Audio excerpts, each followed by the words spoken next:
Hi, I'm Caitlin E, and welcome back to the Lit Review.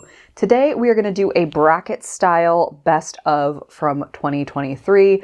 I've seen a couple of people do this. I know Megan has done it. I will link her videos down below, but I'm going to do mine with my own kind of little twist. I will be doing it bracket style, so there are 16 books here that I'm going to talk to you about today. They are either all like 5, 4.5, maybe 1 or 2 4-star ratings in here. So let's talk about what makes this bracket special. What makes it different and interesting is that, first of all, I have 16 books, so 8 on either side of the bracket that will be going head to head. And part of what I think makes brackets interesting is their ability to have upsets and to not just very easily be like the emotional favorite of the year, although I think that is a component. So what I've done is on the 16 brackets, there's 16 individual books, 8 on either side, and then each quadrant is going to basically have a theme or a thing that I must decide which did it better. It's going to sound way more fussy than it is. Here's my reading journal. I have like the rough outline of what this is going to look like, but I will also show you the mock-up I've made on Canva. I'll screen record here in a minute. But there are 6 things that I actually look for a lot as a reader. I've broken it up. You can't really see it very well here, but I'm going to break it up to where like each quadrant gets kind of like a theme, and I'm going to be judging which book got best across each theme so that there's still the fun potential of an upset. And then when we get to kind of like the quarterfinals where there are 4 books left, I will have a different set of themes for that. And then the last judgment will be an emotional judgment, because I am an emotional reader. I do think with my heart first and not always my head. So the categories that I have that really matter to me as a reader are character. Like, am I attached to the characters? If I don't like them, are they still compellingly written enough for me to want to keep going with them? There's a lot that could go into that. The other thing I think matters a ton to me is world building. So like the world around the book, not just the plot, because that's a separate category, but like, is the magic system believable if I'm reading a fantasy? If I'm reading like a historical romance, do I believe the kind of social structure that this person has reflected in their writing? Like, world building is really important to me. Then, you know, I mentioned it just now, but plot. I love plot. I feel like I will privilege character over plot sometimes, but I think plot is still like incredibly important to whether or not I'm enjoying myself as a reader. So, you know, which of the books had the best plot? And all of this kind of like folds into writing quality. But I think writing quality is something that I can either, if I'm enjoying the heck out of myself because of those other characteristics, sometimes I'll let writing quality slide. And there are authors that do things that writing-wise I'm not a fan of, but they're writing a really compelling story, so I'm going to let it pass. And then, because I am who I am, book cover. Is the book cover pretty? Like, which one has the prettiest cover? And then the last one is going to be about the emotions. So, but the other 5 categories I'm going to randomize, and I've already kind of built out, there are like each of the 12 months and then honorable mentions. There's like 4 honorable mentions in here because sometimes you just have a month where something's really great. So that's my chaotic description of this bracket system. What I'm going to do next is give you the quick synopsis of why I liked each of the books, like why they're in my best of. We have a really fun mix. We have romance, YA, contemporary, we have some historical, we have a nonfiction and a graphic novel. There's a lot to get into here, and I'm very excited to talk to you about some of my favorite books of the year. So it'll be slow at first, but we'll ramp up. My best book for January was undisputedly Iron Widow by Jiran J. Zhao. I still think about this book. I read this in January of last year, and I still think about this book all the time. When I think about this book, the beautiful cover stands out, but also I think this is a perfect example of a quote-unquote unlikable female protagonist. Even though I find Zetian very likable and like very empathetic, she is not setting out as a character to be likable. She is on a vengeance quest. I also love that this is technically like a young adult or new adult title, but it has bi poly rep in it. The second one I think is coming out this year, and I cannot wait to dive into this. This is my January best of. On that same side of the bracket, you will see one of my honorable mentions, because I believe I read this in February. But Firekeeper's Daughter by Angeline Boulley is just honestly one of the best books I've read, not just in 2023, but like in general. So the standouts for this were just really compelling characters. The plot was just twisty enough to keep me fully engaged. This is a contemporary, like YA, not thriller, like, but a mystery. This is also Indigenous rep. I loved Donis as a main character, like her kind of feeling of being torn in between her own native heritage and like the rest of her hometown. She just wants to play hockey. She just wants a fresh start at college, but ends up kind of getting sucked into a like FBI drug investigation. Plot and character development, absolute standouts. This is phenomenal. I'm already scared of this bracket if these two are going up against each other. And same side, we have September. So my best read for September was this little beauty called Only for the Week by Natasha Bishop. I just found this randomly on Kindle Unlimited, devoured it, and then bought a hard copy. I now own 2 copies of it because this is the December Hello Lovely trope of the month pick. It's a fairly crisp and quick romance, but I genuinely think this is one of the best romances I've ever read. Full stop. Has one of my favorite book boyfriends now of all time. Rome is... Oh, I love Rome so much. Rome's the best book boyfriend. It's a vacation romance. It is a ex's best friend romance. It is also got like some really intense family dynamics. It is just so good. I need more people to read this, but this is my September pick. And then September will be going up against August. So my August best book of the month is, oh, here we go. Kiss the Girl by Zoraida Cordova. This one continues to take me by surprise. Like, I kind of can't believe I loved this book as much as I did, but I did. In part because it is a like closed door romance, and those are not normally my jam.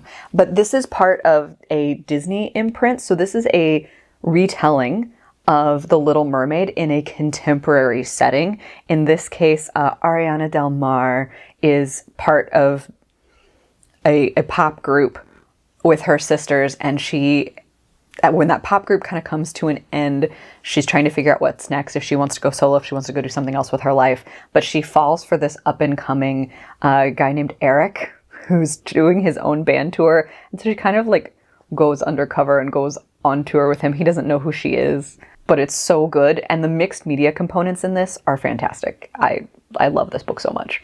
Ooh, April. All right, so my April best is in a pile. Here we go. So Siren Queen by Ni Vo.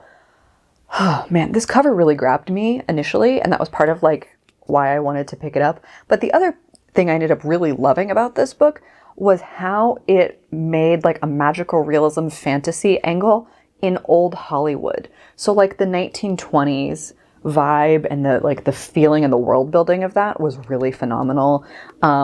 The plot was really gripping. Like, I don't think this is necessarily emotionally my favorite book of the year, but I still think about it, and I think that counts for something. You know what I mean? This is another honorable mention, and I read this in October, but it was so good that I think it deserves its own like kind of bit of praise, and that is Feminism is for Everybody by Bell Hooks. So again, really, really thin. But it, in some ways, you know, this was the year of Barbie. So if you were one of the girlies or the folks who loved Barbie, I feel like you should maybe give this nonfiction pick a go. It is very much like a primer on intersectional feminism.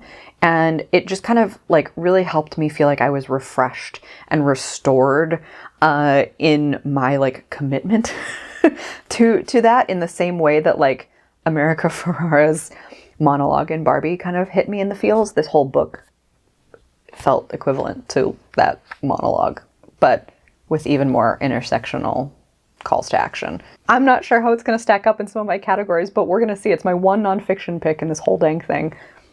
Actually, is that true? That's not true. We'll get to that. Okay, last two on the first side of 8. My December pick, which I don't own a physical copy of yet, but I'm probably going to buy it, so I will make sure that I insert a picture here. It is Stolen by Wolves. Yeah, it is Stolen by Wolves by Lix Robinson. Found it actually through Storygraph. Storygraph has a new premium feature where it will give you recommendations based on what stats it's compiled about you and like what you say you're interested in. And one of its top recommendations was this book that I had never heard of, Stolen by Wolves. It is a Viking Omegaverse romance novel. So it is a why choose situation. It is also a very slow burn. Like there's a lot of tension and pining and like sensuality, but they're gonna make you wait for it. So it is the first in what should be a 6-book series. Only 2, maybe 3 of the books are out, so just know what you're getting into. But I'm literally reading the second one right now. I can't put the dang series down. And it was like my little happy surprise at the end of the year. And this is why I wait too. Like I was gonna film this video before the end of the year, but I literally started reading Stolen by Wolves in like the last 4 days of the year, and it was my favorite. So I have to wait until January to be able to reflect and tell you what was actually good in December. But then in May, so May and December will be going up against one another. Oh shit. And my May pick is Puck Me Secretly by Odette Stone. This is another bracket pairing. I don't know how this is going to go. This is in the upper echelon of the most bonkers romances I have ever read. And I say that with a lot of love and affection. It is a hockey romance. It is a little bit of a forbidden romance because it is like the new star of the Vancouver Wolves. But he's like the out of control bad boy type. And then the coach's daughter, essentially, or no, the owner's daughter, and they meet in the middle of a plane crash. The book starts with a frickin' plane crash. And she's confessing to her seatmate that she has never had an orgasm. She doesn't know what she's doing with her life. She doesn't know what she really wants.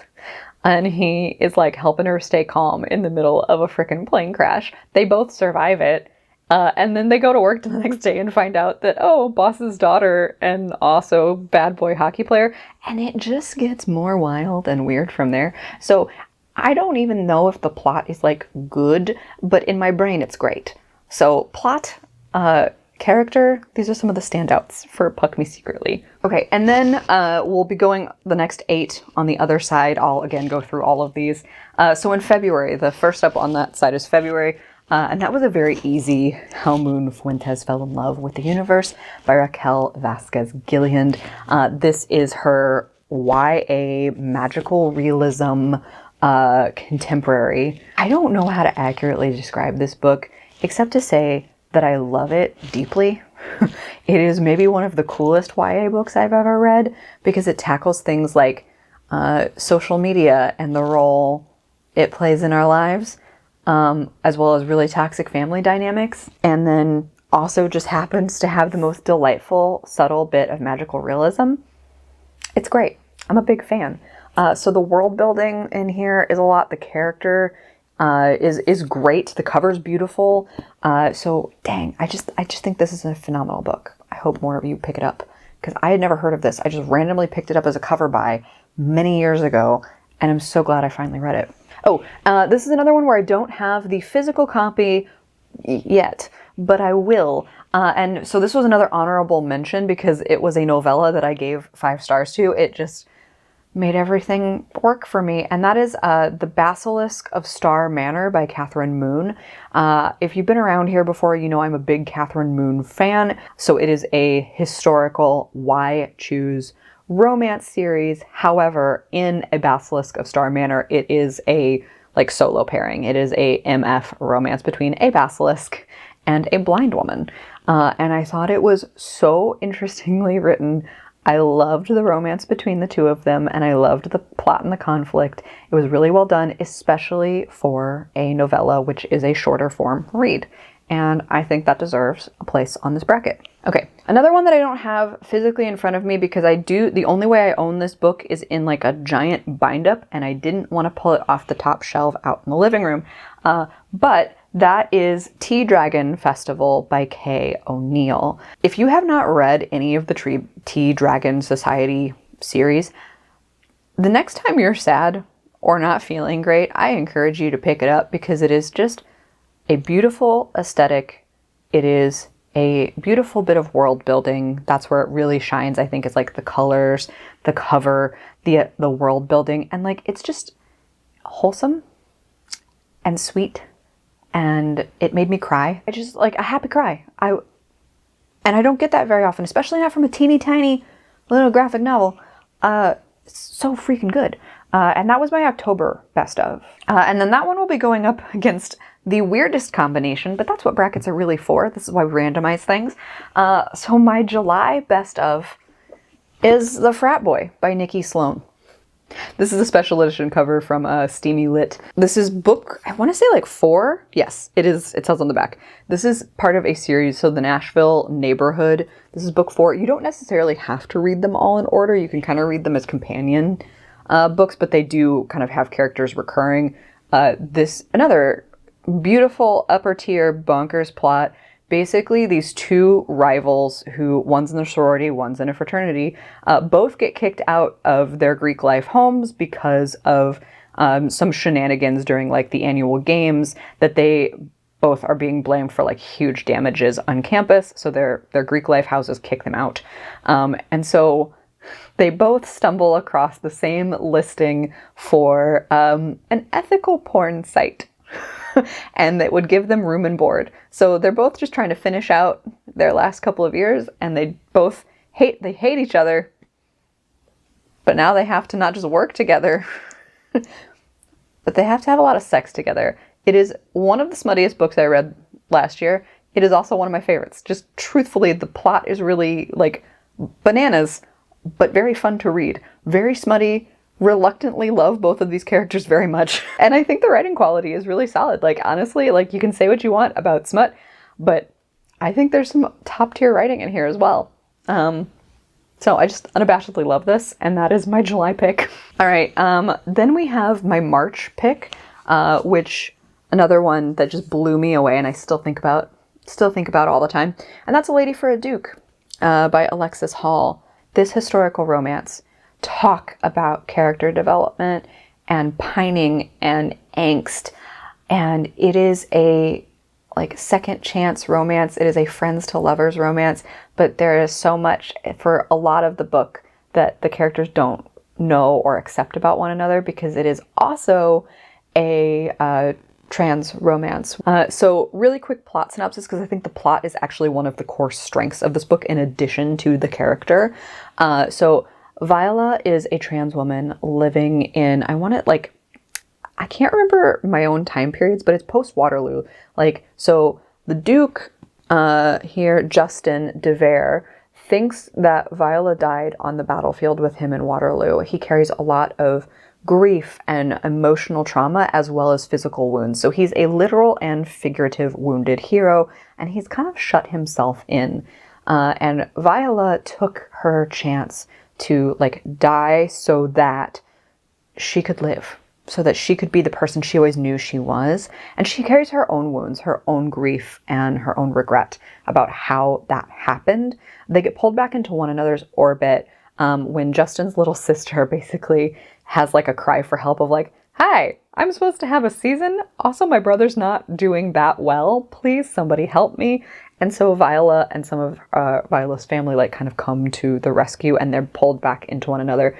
He feels like he knows Viola, and he doesn't know why, but he's really attracted to her. And so it's a really stunning friends to lovers, second chance romance in a way, that has trans identity at the core of the story it's telling, but never in a pejorative or negative way.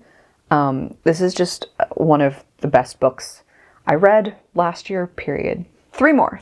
Okay, so then I have another honorable mention. This was another honorable mention that I just, when did I read this? I can't remember what month I read this in, but it really blew me away for being kind of a unique read on my shelves. And that is You Made a Fool of Death with Your Beauty by Akwaeke Emezi. So this is Emezi's first ever romance. And I feel what made this such a beautiful success as a romance is that it is that, but it is Emezi's take on the genre. And so there is a lot of the signature writing quality that feels a little bit poetic. The character development is really fantastic. And yes, there is smut. It's very good smut. But also it's just a very emotional, it's an emotional thing about grief and what it means to believe you're worthy of love again in the midst of your grief.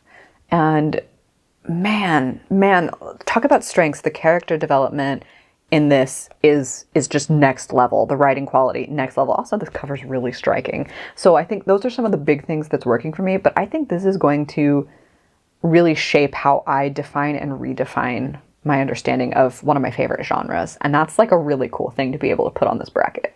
Okay, last two, and then I promise there will be less talking and more bracketing. But last two, November. My November favorite was It Happened One Summer by Tessa Bailey. I don't know why I delayed in reading this for as long as I did, but this is a delight. I think most of you probably know that it's a delight. I think Tessa Bailey, as a general rule, her strength is in her, like, just joy and effervescence that she brings to writing and reading by extension. So this is actually, like, I think the strength of why this gets on the bracket is just the way it makes me feel. The emotions I feel when I read Tessa Bailey books, the lightness that enters my heart when I do. So we have like our party girl Piper, who basically gets banished to the northwestern boonies as she sees it. It's a fishing town where her mom and dad originally fell in love. And she has lived a very privileged, rich girl lifestyle. And her stepdad kind of sends her out to be like, go experience what real life actually feels like. And she has to live in Westport for I think like a month or 2 months or something like that. But she meets very quickly Brendan, who is just like a burly, grumpy fisherman. So it's definitely a grump and sunshine situation. But they fall for each other pretty fast. There's like really clear tension there. And it's Tessa Bailey, so you know there's some good smut involved. But it's just like really, it's an emotional pull on the heartstrings, and I really enjoyed it. All right, last but not least in my stack of 16 is my favorite read from June, and that's my graphic novel pick. It's also technically a nonfiction, so I have 2 nonfictions on this list. This is Genderqueer by Maya, where'd the name go? Genderqueer by Maya Kobabe. So the cover is really beautiful. This is like a special edition cover, but it's stunning. And the art has the same like beautiful color saturation throughout. It's just like, I think a really approachable memoir style. It's a beautifully told journey that Maya takes us on. So it's like a really beautiful take on what it means to not always feel like you make sense. Particularly when it comes to your gender identity, your sexuality, and how those things often intertwine in our society. And I like just the personal, emotional journey that this took me on. So I feel like the strengths are, I like the aesthetic, the beauty of it, the cover, the emotional journey for sure. And I guess plot, technically, though it's a memoir, so it feels really weird calling it plot, but we'll slate it under there. But the writing quality is also quite nice. It's going to be a real contender. Okay, so those are the books. Those are 16 books I absolutely loved last year. And now we're going to build a bracket. So let me get my laptop. So I have my laptop here. I will also do a screen recording that I will try to do picture in picture so that you can see where everything's at. But as you can see, hopefully by now, I have my bracket going. You can see how I've kind of defined the space a little bit. So let me take my phone really quick, and I'm just going to randomly assign a number to each of my categories and then do a little random number generator for that. So the first category that we're going to get through is cover. We're going to do book cover. Oh no. Okay, so let's talk about that. Holy shit. Okay. Iron Widow versus Firekeeper's Daughter for cover. This actually helps me a little bit because I think I like Iron Widow as a book cover just like that much more. I think it is just a stunning cover, and I have the, I think, Illumicrate special edition too. So it is like gold and foiled and beautiful. And it's not that I don't think Firekeeper's Daughter has a unattractive cover. I think it's a very stunning cover, but I think for my personal sense of aesthetics, Iron Widow by Jian J. Chow moves forward here. And then we have Only for the Week versus Kiss the Girl.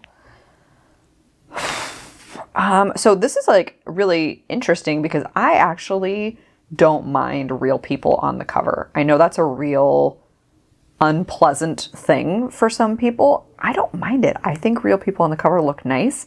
However, I did pick up Kiss the Girl half for premise and half for its cover. Like, I think the cover is really cute, and that color of purple is one of my all-time favorite colors. So I think I'm going to give it to Kiss the Girl by Zoraida Cordova. So that means that continuing the theme of battling over a book cover, it is now Iron Widow by Jiran J. Zhao versus Kiss the Girl by Zoraida Cordova. This is why I had to pick a category, because picking between these would normally make my brain break if I was considering the whole book. But I do think it's very easy when I think of the prompt of which book cover do I think is more attractive, which one do I like the most. It's still 100% Iron Widow by Jiran J. Zhao. Like, it's just the prettiest cover to me.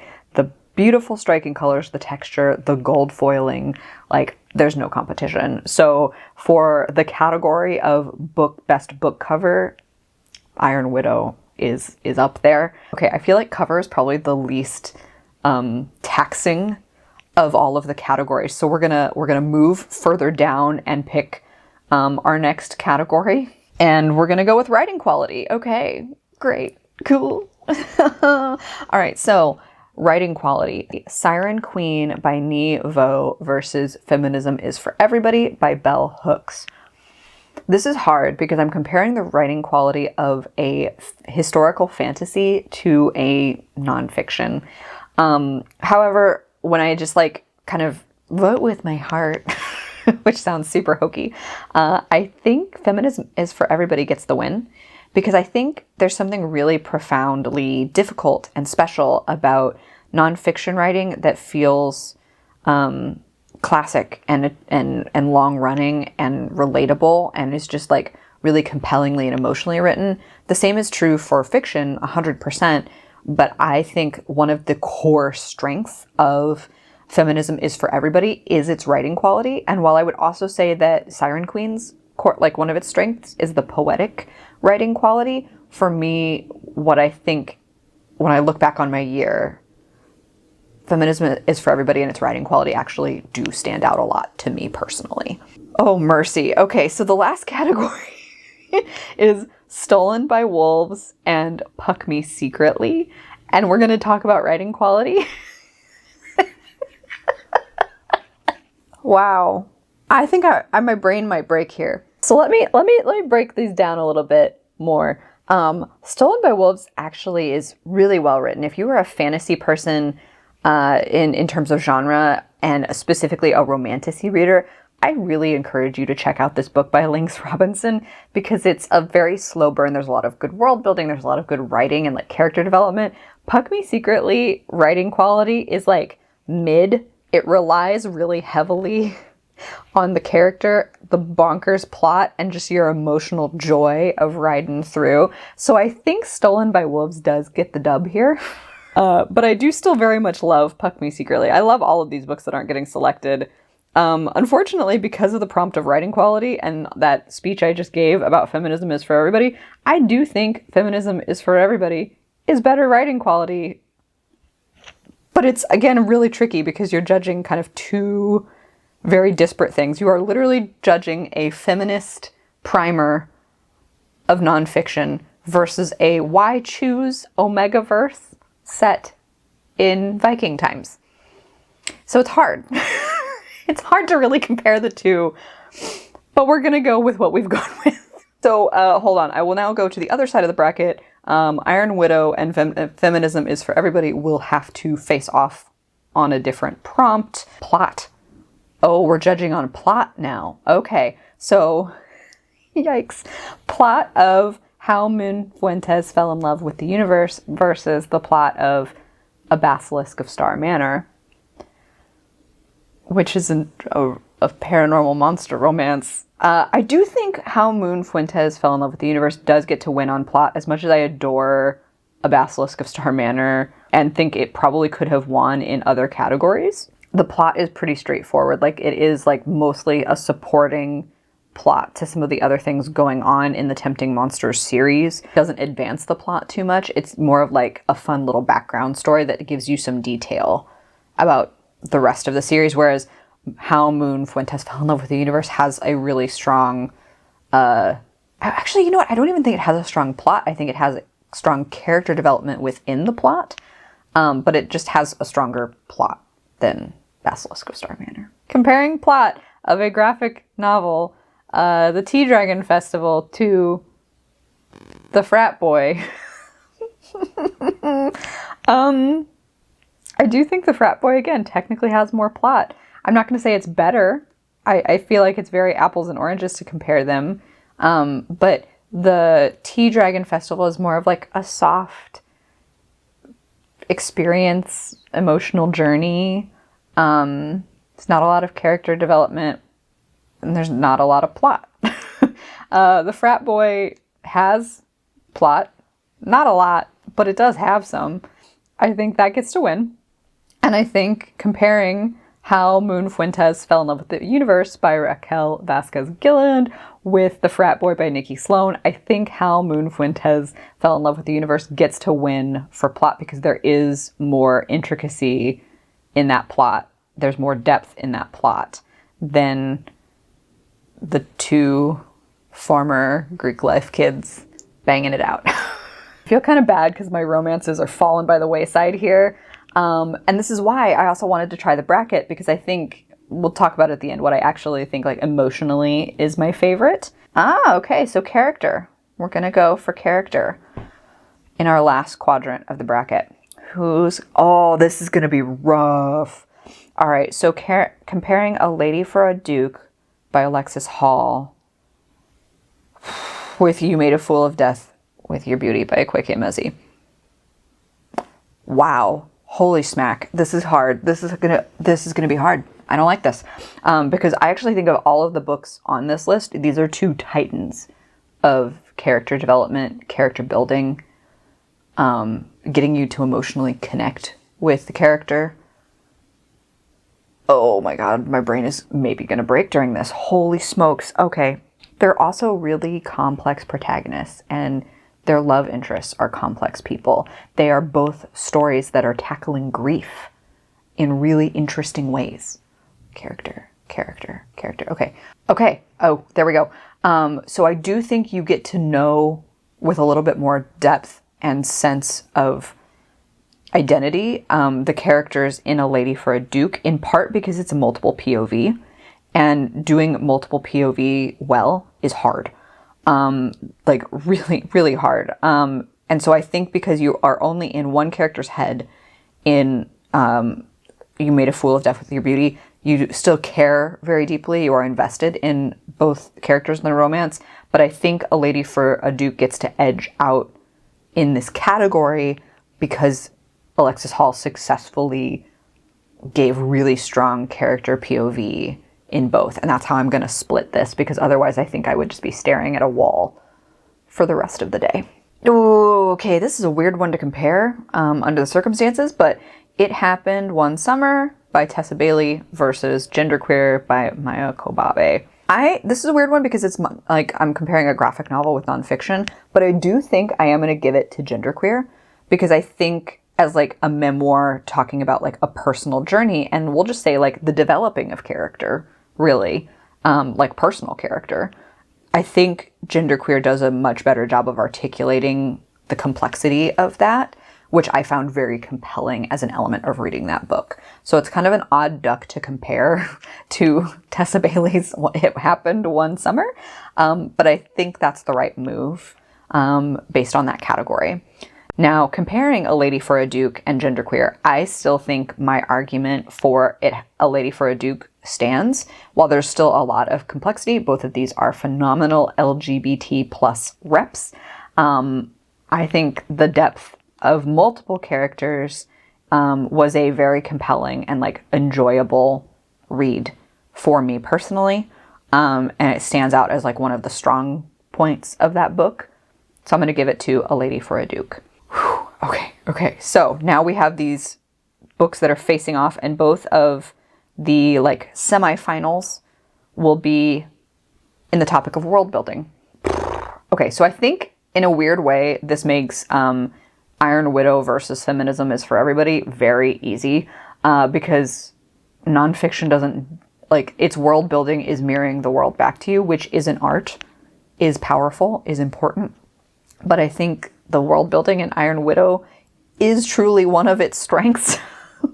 So I'm going to give that to Iron Widow. It is a phenomenal sci-fi mecha world based loosely on like Chinese history. So there's a lot of depth and then a lot of creation going on in that world building. The magic system, like the intricacy of how the like pilots to these mechs are functioning. Like it's freaking fascinating and really, really well done.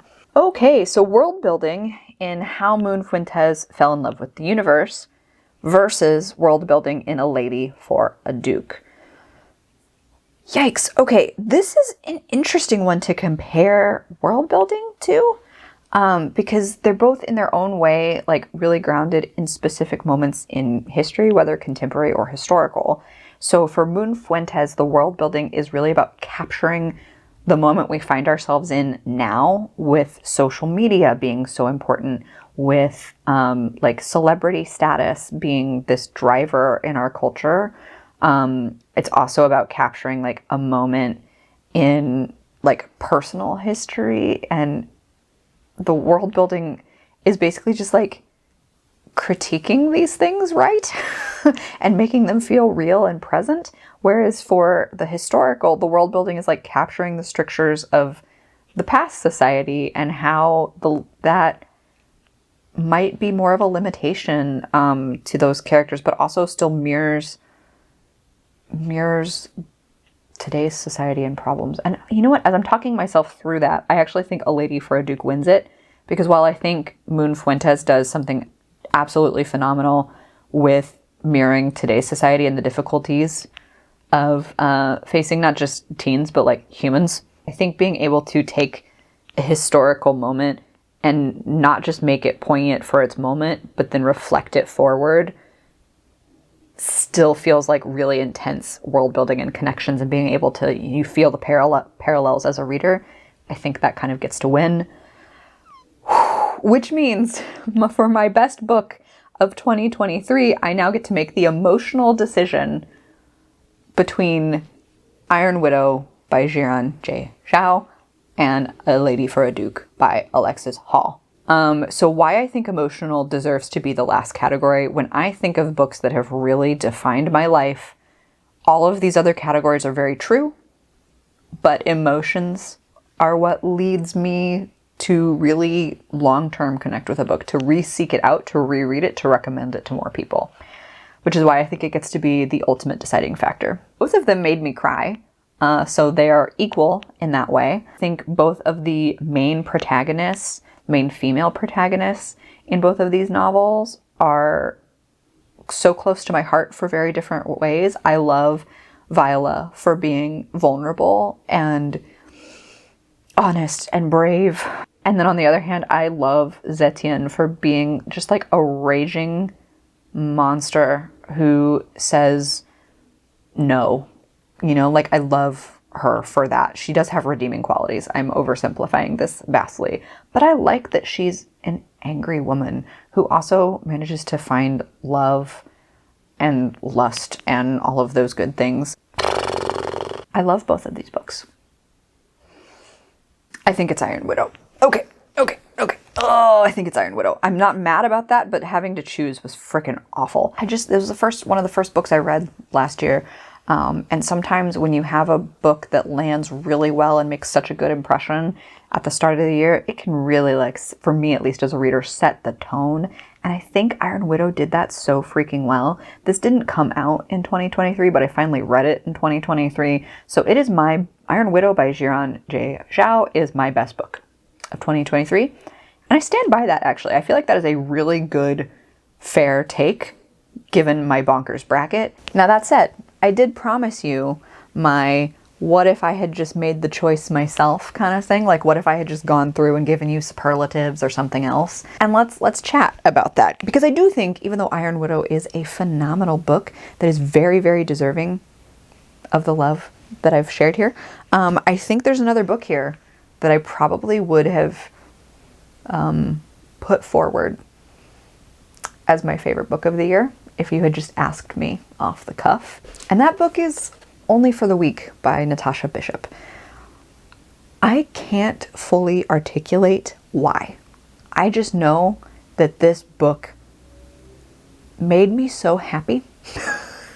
It made me so happy. It is a stunning cover. The back cover, also really gorgeous. I love these characters. Like, I told you, I think about Rome as one of my top tier book boyfriends, but more than that, there's phenomenal female friendship in this book, which is one of my favorite things. Janelle, the female main character, I love the journey she goes on in this book. Like, it's a short book, but there's so much emotional stuff that she goes through. She has to deal with, frankly, some pretty like abusive and toxic family members. And I find that really cathartic to read when it's well done. And this is exquisitely well done. Just, it's one of my favorite romances maybe of all time. Like, it broke through that barrier this year, friends. So like, I completely stand by the bracket telling me that this is my book of the year, because I do think she's a stunner. She's a real winner. Basically these two, my emotion would give you this like raw emotion. And I don't even bluntly think this is the book that I loved the most, because I did give it 5 stars. I also gave this 5 stars. There's just a totally different thing. Like, I have a soft spot in my heart for this. I do for this one as well, but for very different reasons. Like, there's tenderness in me towards this book where I'm just like in awe of this book. This is still very valid. This is my actual bracket winner, but if you had given me free reign, I think this one might have won out. Okay, so that's my best of bracket. Stay tuned, because there will be a most disappointing or worst of bracket coming your way soon. So keep your eyes peeled for that one. Thank you for spending time with me. I hope you have a fantastic reading day or night, and I will see you in the next one. Bye. Hold on, girl, now wait just a minute. I've got something to say, you should hear it. Oh, I'm happy to make time for your feelings, but you have to admit I already do. Let's just break it down.